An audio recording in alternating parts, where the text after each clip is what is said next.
When you flick on a flashlight in a dark room, your brain immediately constructs a mechanical picture of the light. You likely imagine a stream of tiny, glowing billiard balls shooting out of the bulb, flying through space until they hit a surface. This physical metaphor is intuitive, but it fails to describe the newly discovered subatomic reality. The first major hurdle is position.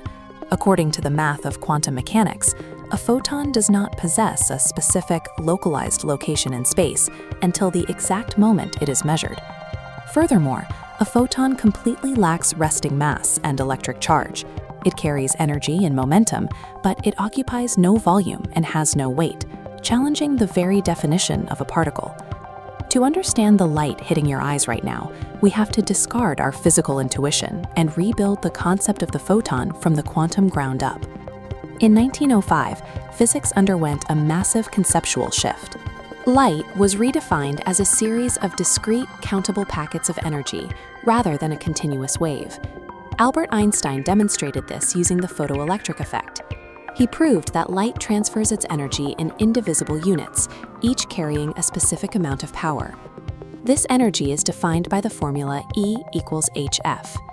Because energy is directly proportional to frequency, a high-frequency ultraviolet photon carries significantly more energy than a low-frequency infrared one. This makes the photon the fundamental unit of electromagnetic energy, the smallest possible piece of light that can exist. Strictly defined, the photon is a gauge boson. Its identity is built entirely on the fact that it has zero resting mass and zero electric charge. Because it has no resting mass, a photon is obligated to travel at the universe's absolute speed limit, roughly 300,000 kilometers per second in a vacuum, without the ability to accelerate or decelerate. Masslessness also changes how the photon spins. While most particles have 3 possible spin orientations, the photon's lack of a resting frame of reference removes the zero state entirely, leaving only 2 permitted quantum spin configurations. These specific constraints allow light to transit the vacuum of space at its maximum swing or deviating from its path. But this leaves us with a paradox.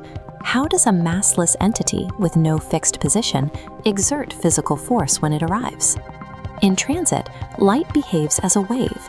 It spreads out through space, obeys Maxwell's equations, and creates interference patterns as it overlaps with itself. However, the instant it interacts with matter, the entire wave collapses. It hits the detector as a discrete, point-like particle. Modern quantum field theory resolves this by redefining the photon as a localized excitation, or a ripple, within the underlying, universe-spanning electromagnetic field. The photon does not travel through the electromagnetic field. It is a temporary, moving feature of the field itself. Our new reality replaces the glowing billiard ball with a field excitation that propagates like a wave and interacts as a particle. This shift led to the development of quantum mechanics, where physicists began calculating probabilities of interactions rather than certainties of motion. By understanding how photons interact with atoms, we mastered stimulated emission, a process where one photon triggers an atom to release a second, identical photon. This gave us the ability to harness and control light as a coherent beam.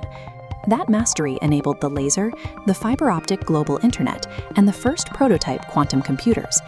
Every day, sunlight reaches your skin as a wave of probability, only to collapse into discrete energy packets the exact moment of contact.